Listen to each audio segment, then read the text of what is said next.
हाय, इस वीडियो के अंदर हम समझेंगे कि जो इंटरनेशनल लिस्टिंग होती है उसके बेनिफिट्स क्या होते हैं कि कोई जो ऑर्गेनाइजेशन है, कोई एंटिटी है, कोई कंपनी है, वो क्यों अपने आप को इंटरनेशनली लिस्ट कराना चाहिए। इंटरनेशनली लिस्ट कराने का मतलब कि जो उसकी होम कंट्री है, जैसे अगर मान लो कोई इंडियन कंपनी है, कोई इंडियन कंपनी अपने आप को क्यों अमेरिका में जाके लिस्ट करवाना चाहेगी, या क्यों सिंगापुर में जाके लिस्ट करवाना चाहेगी, या क्यों चाइना में जाके लिस्ट करवाना चाहेगी। तो इसके पीछे बेनिफिट्स क्यों रहते हैं कि मैं अपनी कंट्री से बाहर जाके अपने आप को क्यों लिस्ट कराऊं।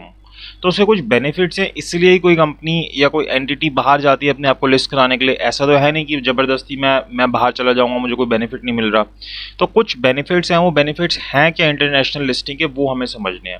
अब देखो, हमें ये पता है कि ग्लोबलाइजेशन जो है वो इंक्रीज़ हो रही है, कि हम एक कंट्री से दूसरी कंट्री में इजीली पहुंच सकते हैं। तो अब जो हमारा पैसा है वो भी इजीली पहुंच सकता है, क्योंकि अब हम ऑनलाइन ट्रांजेक्शन्स करते हैं तो चीज़ें बहुत ईजी होती हैं। पहले ऑनलाइन ट्रांजेक्शन्स नहीं होती थी, तो हम अगर कोई भी इंटरनेशनल ट्रांजेक्शन्स करना चाहते थे तो बहुत ही कम्बरसम होती थी, उसके अंदर बहुत ज़्यादा हमें एक तरीके से मेहनत करनी पड़ती थी, जो कि अब हट चुकी है। और इवन अगर आप शेयर मार्केट को देखते भी हो, तो अगर आपकी इंडियन मतलब जो जो भी आपकी होम कंट्री है, वहाँ पे भी अगर आप डील करते हो शेयर्स के अंदर, तो वो भी आप देखोगे कि बहुत क्विक बेसिस पे होता है। अभी बहुत सारी ऐसी एप्लीकेशंस आ गई है जहाँ पे आप घर बैठ के अपने मोबाइल से कितनी भी ट्रांजेक्शन्स एक दिन में कर सकते हो, और जिस भी तरीके से ट्रेड करना चाहते हो आप कर सकते हो, इन्वेस्ट करना चाहते हो कर सकते हो। तो अब मैं क्यों अपनी कंट्री से बाहर जाकर दूसरी कंट्री का पैसा भी लूँगा। तो इसके कुछ बेनिफिट्स हैं जो कि हमें यहाँ बताए गए हैं कि मैं इंटरनेशनल लिस्टिंग क्यों करवाना चाहता हूँ। पहला बेनिफिट क्या आता है इसका, कि मैं इंटरनेशनल लिस्टिंग क्यों करवाना चाहता हूँ, क्योंकि इससे क्या होता है, मार्केट लिक्विडिटी बढ़ती है। क्या होता है इससे, मार्केट लिक्विडिटी बढ़ती है। मार्केट लिक्विडिटी कैसे बढ़ेगी, अब इंडिया के अंदर एक टाइमिंग, अब हमें पता है कि वर्ल्ड के अंदर हर एक कंट्री की जो टाइमिंग है वो अलग अलग जोन्स के हिसाब से चल रही होती है। जैसे इंडियन स्टैंडर्ड टाइम है, ठीक है, इसी तरीके से अलग अलग कंट्री का अलग अलग टाइम जोन होता है। तो अब ये जब हो सकता है कि जब इंडिया में सुबह के 10 बज रहे हों, तो हो सकता है कि अमेरिका में या कनाडा के अंदर उस वक्त रात के 12 बज रहे हों। जब इंडिया में हो सकता है कि रात के 10 बज रहे हों, तो हो सकता है कि इस कंट्री में दिन के 1 बज रहे हों, मतलब जो भी टाइम होगा उस हिसाब से। तो इससे क्या है कि जिस वक्त मैं इस मार्केट में ट्रेड कर रहा हूँ उस वक्त ये मार्केट बंद है, जिस वक्त मैं इस मार्केट में ट्रेड कर पा रहा हूँ उस वक्त ये मार्केट बंद है।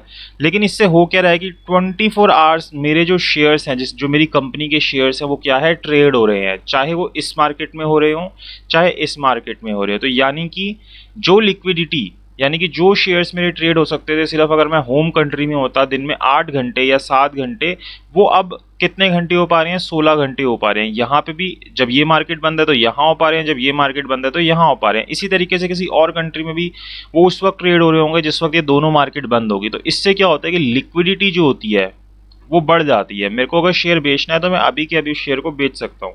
तो इंटरनेशनल लिस्टिंग क्या करती है, कंपनीज को अनेबल कर देती है कि उसके शेयर्स जो हैं वो अलग अलग टाइम जोन्स के ऊपर और मल्टीपल करेंसीज के अंदर ट्रेड हो। This increase the issuing companies liquidity and give its more ability to raise capital. तो इससे क्या होता है कि आपकी लिक्विडिटी बढ़ जाती है और आप ज़्यादा से ज़्यादा कैपिटल रेज कर सकते हो। तो सबसे पहला बेनिफिट क्या होता है, इंक्रीज्ड मार्केट लिक्विडिटी। अब आपको क्या मिलती है, मार्केट लिक्विडिटी और ज़्यादा मिलती है। दूसरा बेनिफिट होता है मार्केट सेगमेंटेशन। सेगमेंटेशन का मतलब क्या होता है कि हम किसी चीज़ को जब डिवाइड कर देते हैं अलग अलग पार्ट्स में, उसको सेगमेंटेशन करना बोलते हैं। तो मार्केट सेगमेंटेशन यही है कि जब हम मार्केट को अलग अलग पार्ट में डिवाइड कर रहे हैं। तो market segmentation is a practice of dividing large market into clear segment with similar needs. कि भाई हम क्या करते हैं, इतनी सारी मार्केट्स हैं वर्ल्ड के अंदर, कितनी सारी मार्केट्स हैं, हम तो क्या करते हैं कि ना मार्केट्स को अलग अलग पार्ट में डिवाइड कर देते हैं। अच्छा, ये वाली मार्केट जो है ना, इनको एक सारी तरीके की नीड्स है, ये वाली जो मार्केट है इसको एक तरीके की नीड्स है। तो हम क्या करते हैं, इसको डिवाइड कर पाते हैं, जिनकी सिमिलर नीड्स है उनको एक साथ हम डिवाइड कर देते हैं। International listing enable firm to divide foreign investor market into segment which are easy to access. कि अब हम ऐसा कर देते हैं कि कौन सी ऐसी मार्केट्स हैं जो कि इजी टू एक्सेस हैं। Company seek list of internationally, company seek to list internationally. अब कंपनीज क्यों चाहती है अपने आप को इंटरनेशनल लिस्ट कराना, because they anticipate gaining from lesser cost of capital. अब मेरी लिस्ट करने की कॉस्ट आ रही है 10 रुपये और मेरे को वहाँ से बेनिफिट कितना हो रहा है, सिर्फ 8 रुपये का। तो मैं लिस्ट करूँगा नहीं करूँगा।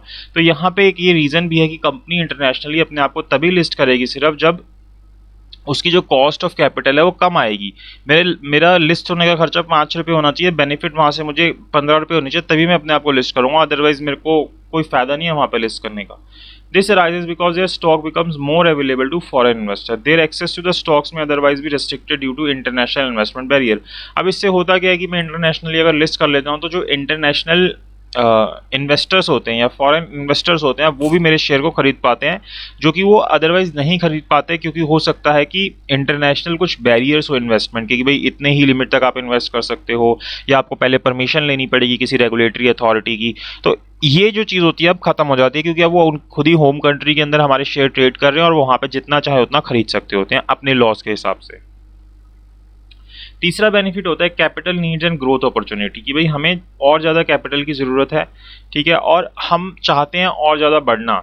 तो ये जो दोनों चीज़ें हैं, कैपिटल नीड्स पूरी होना और हमारी ग्रोथ की अपॉर्चुनिटीज़ हमें मिलना, इंटरनेशनल लिस्टिंग हमारी पूरी कर सकता है। तो companies emerging market need to use international listing to raise capital to continue to grow beyond their home market. अब मैं अपनी कंट्री से कितना पैसा रेज कर सकता हूँ, हो सकता है कि 10,000 करोड़ रेज कर सकता हूँ, लेकिन उसके बाद तो मेरी लिमिट हो जाएगी। ऐसा तो है नहीं कि मेरी कंट्री में अनलिमिटेड पैसा या कोई और किसी और शेयर में इन्वेस्ट नहीं करना चाहेगा, सब कुछ मेरे में इन्वेस्ट करना चाहेगा। तो फिर वहाँ पे क्या होता है कि अगर मैं इंटरनेशनल किसी और कंट्री में जाता हूँ तो उस कंट्री से भी मुझे एक लिमिट के बाद पैसा मिलना शुरू होता है। तो मेरे को जो 10,000 करोड़ से ऊपर का पैसा चाहिए था वो दूसरी कंट्री से जाके मिलेगा। मान लो मैंने एक कंट्री गया, वहां से मैंने 5,000 करोड़ और कर लिया, मुझे 5,000 करोड़ और चाहिए, फिर मैं तीसरी कंट्री जा सकता हूँ। तो इस तरीके से मेरे को क्या हो जाता है कि कैपिटल की जो मेरी नीड है वो पूरी हो जाती है और मेरी जो ग्रोथ की अपॉर्चुनिटी होती है वो फुलफिल हो जाती है, जो मैं बढ़ना चाहता हूँ आगे। पहला बेनिफिट क्या था कि मेरी लिक्विडिटी बढ़ जाएगी, दूसरा मार्केट सेगमेंटेशन हो जाता है, और तीसरी बात क्या होती है कि मैं कैपिटल नीड्स को फुलफिल कर सकता हूँ, अपने आप को ग्रो कर सकता हूँ। Then wider share holder base, कि मेरा जो शेयर होल्डर बेस है वो बहुत वाइड हो जाता है, सारी कंट्रीज में फैला हुआ जाता है। तो international listing provide access to larger pool of potential investors, चाहे वो रिटेल हो या इंस्टीट्यूशनल हो। Wider share holder base are less risk, क्योंकि जब वाइडर शेयर होल्डर बेस होता है तो वो लेस रिस्की होता है कि कोई शेयर होल्डर कितना कितना कहाँ कहाँ बैठा है, चाहे वो रिटेल है इंस्टीट्यूशनल इन्वेस्टर है, तो रिस्क जो होता है वो कम हो जाता है। तो एक तो इससे रिस्क रिड्यूस हो जाता है क्योंकि मेरे अब शेयर होल्डर जो होता है उनका जो बेस होता है वो वाइड हो जाता है। चौथी चीज़ हो गई देन बेटर इन्वेस्टर प्रोटेक्शन। अब मैं अगर मान लो कि इंडिया में लिस्ट हो रहा हूँ तो मैंने सेबी के जो रूल्स हैं उनको कंप्लाई किया। मेरे को सेबी नहीं बोला था जब आप लिस्ट होगे तो ये चीज़ें कंप्लाई कर लेना, ICDR कंप्लाई कर लेना, लिस्ट होने के बाद LODR कंप्लाई कर लेना। मैंने वो कंप्लाई कर लिए। अब मैं गया सिंगापुर, मैं कहता हूँ कि मेरे को यहाँ पे भी लिस्ट होना है, तो जो अब सिंगापुर में यहाँ का स्टॉक एक्सचेंज होगा इसने भी कुछ रूल्स रेगुलेशंस बना रखे होंगे, उसको भी मेरे को पूरा करना पड़ेगा। हो सकता है कि इससे वो अलग हो तो मैं वो भी पूरे करूँगा। फिर मैं गया अमेरिका ने बोला, नेस्डेक ने बोला कि भाई ये चीज़ें भी और पूरी कर ले। मैंने कहा अच्छा चलो ये भी पूरी कर लेता हूँ क्योंकि आपके यहाँ लिस्ट होना है मुझे। फिर उसके बाद मैं गया यूके ने भी मुझे बोला कि भाई ये और रूल्स हैं, ये और फॉलो कर ले। फिर मैं गया जापान ने मुझे बोला ये भी फॉलो कर ले। तो इस तरीके से क्या हो रहा है कि मैं और ज़्यादा लॉस को फॉलो कर रहा हूँ, जिससे क्या होगा कि जितने भी इन्वेस्टर मेरे में इन्वेस्ट कर रहे हैं उनको क्या फ़ायदा हो रहा है कि मैं हर तरीके से कंप्लाइंस कर रहा हूँ, मैं बेटर कॉर्पोरेट गवर्नेंस करूँगा, मैं सारी चीज़ें और अच्छी करूँगा क्योंकि हर एक कंट्री के रूल्स मैं फॉलो कर रहा हूँ। तो इससे क्या होगा कि इन्वेस्टर को और ज़्यादा प्रोटेक्शन मिल जाएगी कि किसी भी तरीके से फ्रॉड होने के चांसेस कम है। तो अब यहाँ पे क्या है कि जो कंपनीज हैं उनको कंप्लाई करना पड़ता है सभी रेगुलेटरी एस्पेक्ट से जिन भी कंट्रीज के अंदर वो लिस्ट होता है।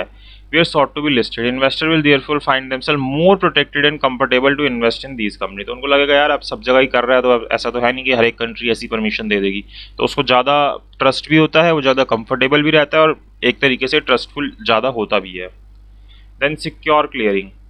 अब इससे क्या होता है कि stock exchange provider reliable and secure clearing mechanism, कि जो स्टॉक एक्सचेंज होता है वो ज़्यादा रिलायबल और सिक्योर क्लियरिंग मैकेनिज्म प्रोवाइड करता है। Listing on foreign stock exchanges possible only after creating robust and advance clearing system, कि आप तभी फॉरेन एक्सचेंज के ऊपर रजिस्टर हो सकते हो जब आप robust and advance clearing system को डेवलप करते हो।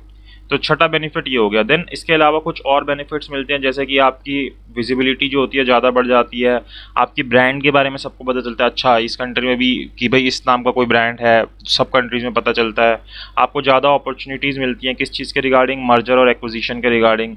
आप नई नई मार्केट के अंदर एंटर करते हो ज़्यादा इन्वेस्टमेंट प्रोटेक्शन के चलते कि भाई आप ज़्यादा इन्वेस्ट कर सकते हो और आपकी कॉस्ट भी जो है वो कम होती है, तो आप अच्छे से कॉर्पोरेट गवर्नेंस कर पाते हैं। तो ये कुछ और बेनिफिट्स हैं। इसके अलावा अगर आपको और कुछ लिखते हैं तो वो भी आप यहाँ पे अदर बेनिफिट्स में लिख सकते हो कि हाँ मुझे ये भी लगता है, ये भी होता है, तो वो भी आप कर सकते हो।